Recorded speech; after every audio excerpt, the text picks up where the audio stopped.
Buenas, de nuevo por aquí. Ha llegado ese momento en el que volvemos a empezar. Volver a empezar otra vez. Pero este año empezamos un curso diferente, ya que va a ser el último curso por fin en el instituto. No os voy a engañar, empezamos un curso difícil, sobre todo por la duración de este, ya que a finales de mayo hemos acabado, debido a que muchos compañeros se presentarán a selectividad. Esto quiere decir que daremos el mismo número de temas, pero en menos tiempo. Entiendo. Por ello me he animado a flipear con vosotros en segundo de bachiller, ya que así dispondremos de más tiempo en el aula para resolver un montón de cuestiones de selectividad y poder hacer prácticas de laboratorio. ¡Evoluciona! ¡Céntrate en la ciencia! A pesar de que segundo es un curso difícil, va a ser un curso también de muchas ilusiones, ya que este es el último en vuestra etapa de instituto. A partir de ahora empezaréis a planificar nuevas metas, las cuales en menos de 10 meses empezarán a llegar. ¿Qué me dices? Bien sea la de ciclos superiores o las universitarias.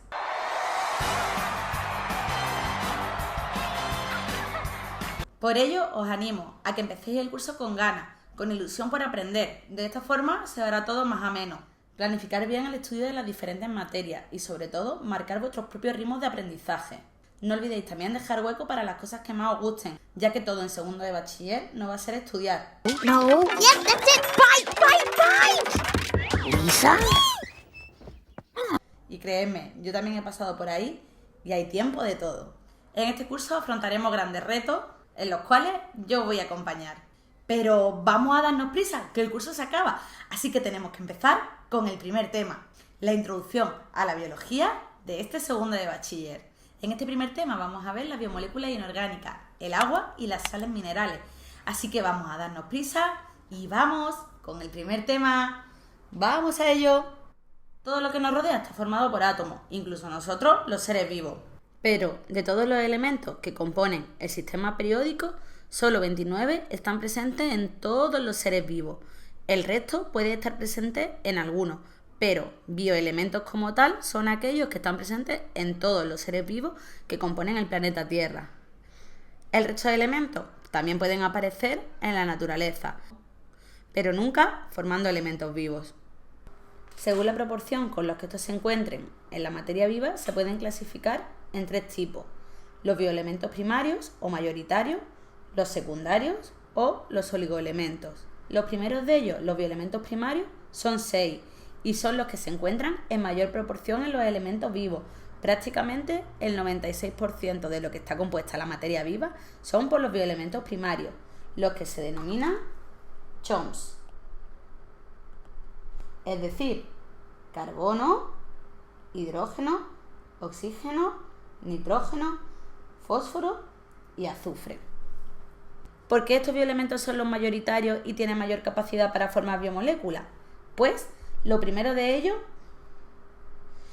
por su número atómico bajo, es decir, tienen la capacidad de compartir electrones y formar enlaces covalentes, que son enlaces muy estables, originando de esta forma biomoléculas también muy estables. Además, nitrógeno y oxígeno son elementos muy electronegativos. ¿Qué quiere decir esto? Pues que van a formar biomoléculas polares, es decir, solubles en agua. Este requisito va a ser fundamental para que ocurran las reacciones metabólicas en los organismos. En definitiva, estos 4 elementos van a dar lugar a biomoléculas muy importantes como son la glucosa, los aminoácidos, los ácidos nucleicos o los lípidos. Además, todos ellos van a tener un denominador común, la molécula de carbono. Si nos damos cuenta, en todas estas biomoléculas aparece el carbono en su esqueleto. Por ello, junto a los otros bioelementos, van a formar las biomoléculas orgánicas. ¿Por qué el carbono y no otro de los bioelementos? Porque básicamente el átomo de carbono tiene 4 electrones en sus capas más externas y por tanto es capaz de formar 4 enlaces covalentes muy estables, formando así largas cadenas bien consigo mismo o bien con otro de los bioelementos y pudiendo establecer entre ellos enlaces simples, enlaces dobles o incluso enlaces triples, todos ellos muy estables. Las diferentes combinaciones darán lugar a un montón de grupos funcionales que lo iremos usando en las diferentes biomoléculas. Pero hemos dicho que los bioelementos primarios están representados en un 96%. Por tanto, en los seres vivos hay un 4% de otro tipo de elementos. Entre ellos están los bioelementos secundarios. Son átomos como el calcio, el sodio, el potasio, el cloro, el yodo o el magnesio. Estos, aunque en menos presencia que los bioelementos primarios, también son de gran importancia. Por ejemplo, el magnesio forma parte de la clorofila y es muy importante en las actividades enzimáticas. El potasio, el sodio o el cloro son muy importantes en la transmisión del impulso nervioso y también para mantener el equilibrio osmótico. Otros como por ejemplo el calcio, que os sonará, un componente principal de los huesos, aunque también de los caparazones de muchos artrópodos. Para sentirte segura es necesario tener los huesos en forma y para ello lo mejor es tomar alimentos ricos en calcio. Además, el calcio interviene en muchos procesos como por ejemplo la coagulación de la sangre o la capacidad de contracción muscular. Como estáis viendo, aunque estén en menor proporción, son súper importantes para el funcionamiento del organismo. Pero si sumamos, todavía nos queda por ahí un 0,1%. Pues estos son los oligoelementos. Aunque estén presentes en muy bajísima proporción, si nos falta algunos de ellos, no podríamos vivir. El primero de ellos seguro que os suena, el hierro. Muy típico de niño, come las lentejas que tienen mucho hierro. No vas a comparar una ensalada con un buen plato de...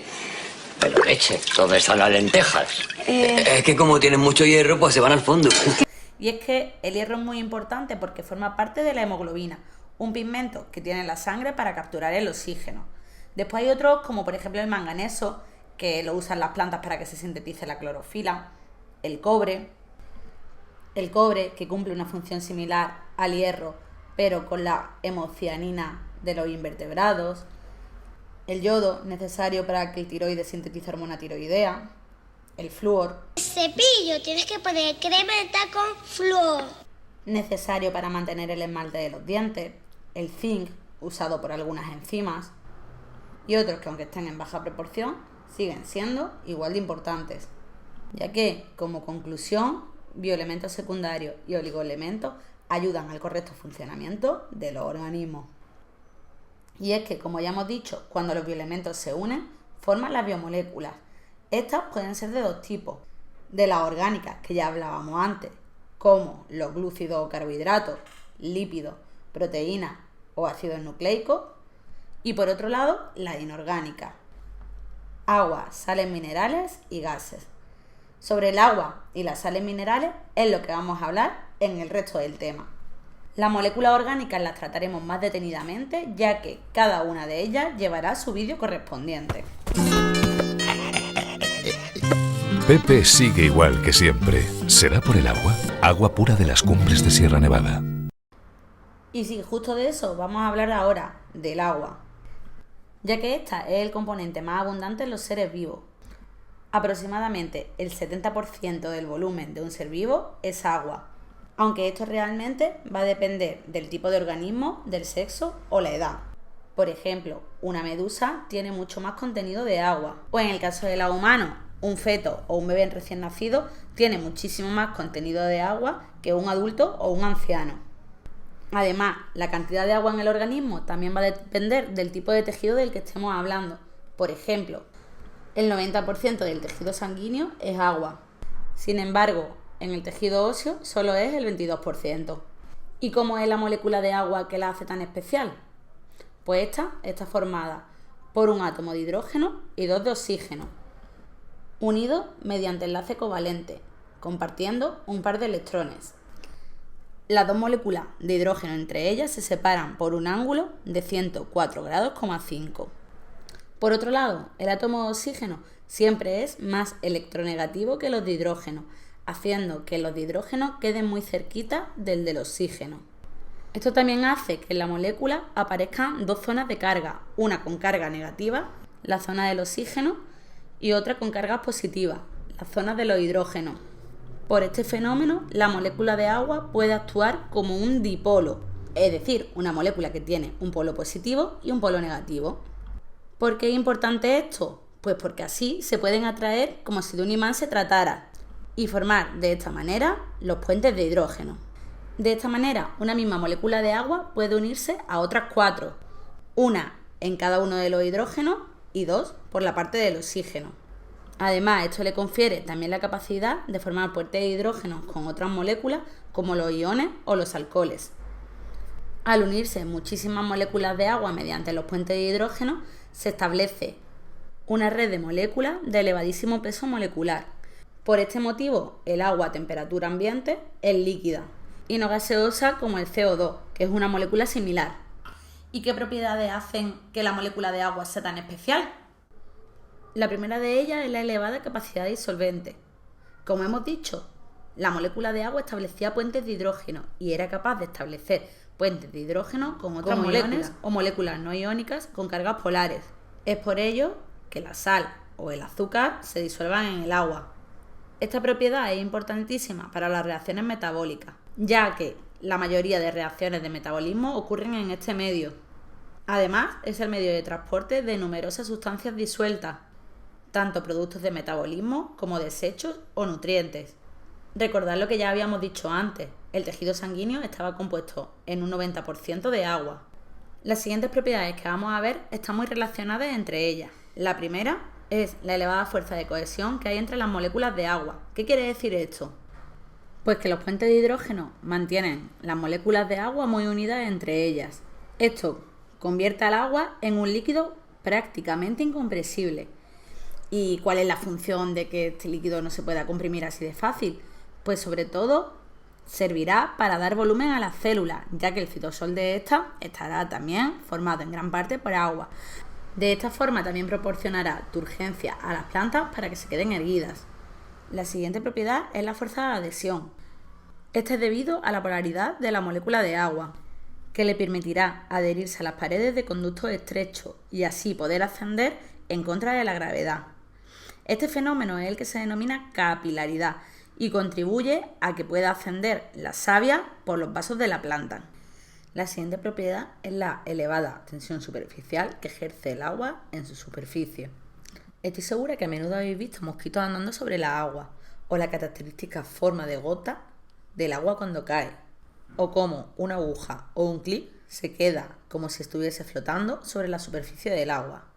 Esto ocurre porque las moléculas de agua que están en la superficie solo ejercen fuerzas de atracción hacia las moléculas en el interior del líquido, haciendo que la superficie del agua se comporte como una membrana tal y como se muestra en la imagen. Esta propiedad le confiere a la célula elasticidad, permitiendo así que ésta pueda deformarse. Otra propiedad es el elevado calor específico que tiene el agua. Esta propiedad hace que el agua pueda absorber gran cantidad de energía sin que ésta se caliente demasiado. Es por ello que el agua de los mares ejerce de regulador térmico del planeta y que si ésta no estuviera, la temperatura del planeta Tierra sería superior. Esto también permite a los organismos la capacidad de termorregulación, es decir, de estar siempre en un margen de temperatura, como en el caso humano entre los 35 y los 37 grados centígrados. ¿Y qué pasa si hacemos mucho deporte y la temperatura corporal se eleva mucho?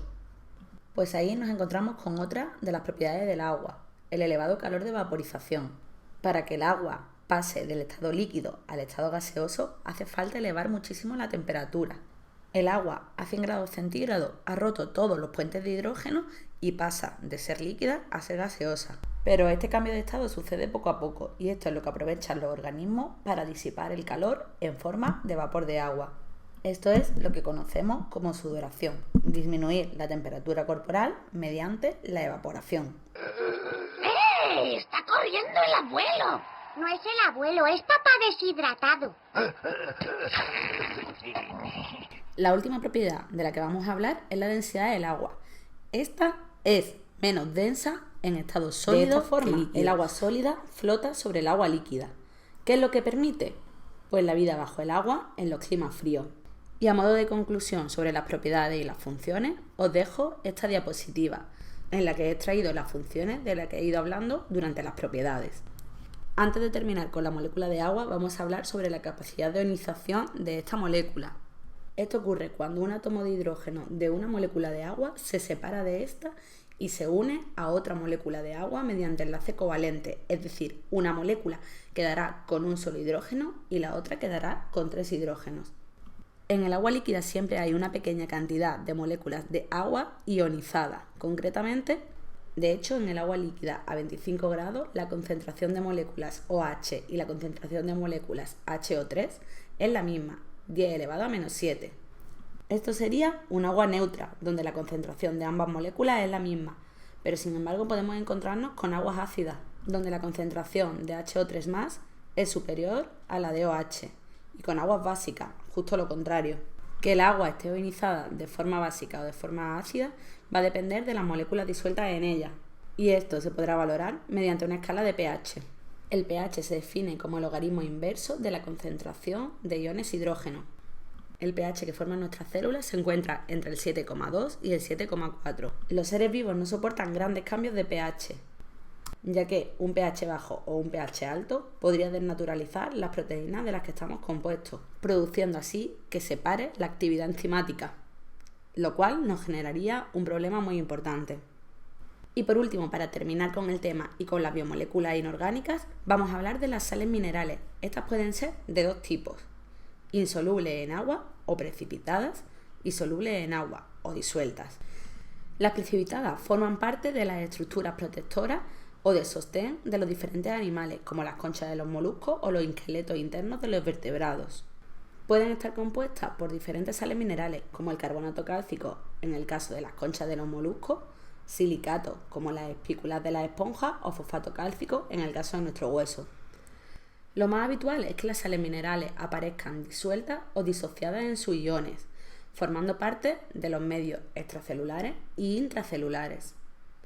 Los aniones más frecuentes que están en la materia viva son los carbonatos, los bicarbonatos, los fosfatos, los cloruros o los sulfatos.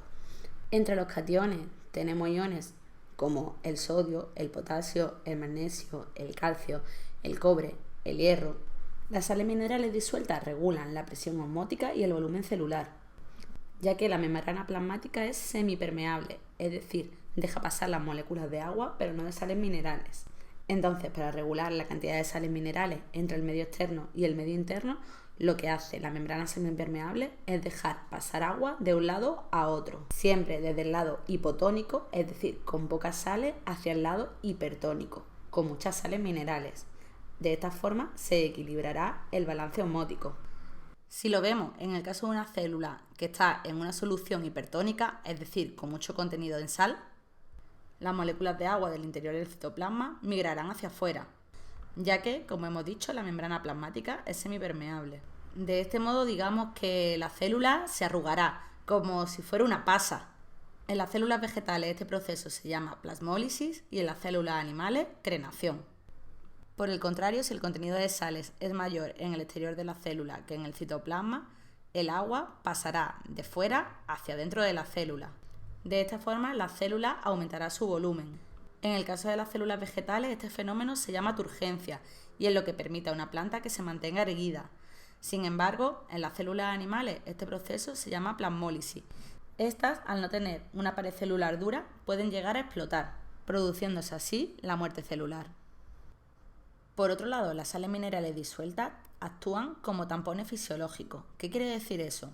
Pues que hay situaciones en el metabolismo que pueden hacer que los diferentes fluidos del organismo se acidifiquen o se basifiquen, es decir, que se vuelvan más ácidos o más básicos. Como ya dijimos con anterioridad, prácticamente todo nuestro cuerpo se encuentra entre un pH de 7,2 y 7,4.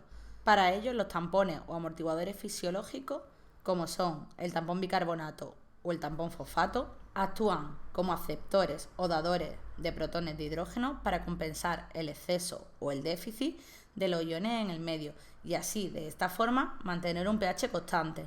Por último, comentar que hay otras sales minerales disueltas en forma de catión que tienen importantes funciones en el organismo, pero de estas ya hemos hablado antes cuando nombrábamos los tipos de bioelementos. Aquí os dejo de nuevo un resumen para que podáis recordarlas. Hasta aquí el primer tema. Pronto empezaremos con la primera de las biomoléculas orgánicas, los glúcidos. Hasta entonces nos despedimos. ¡Adiós!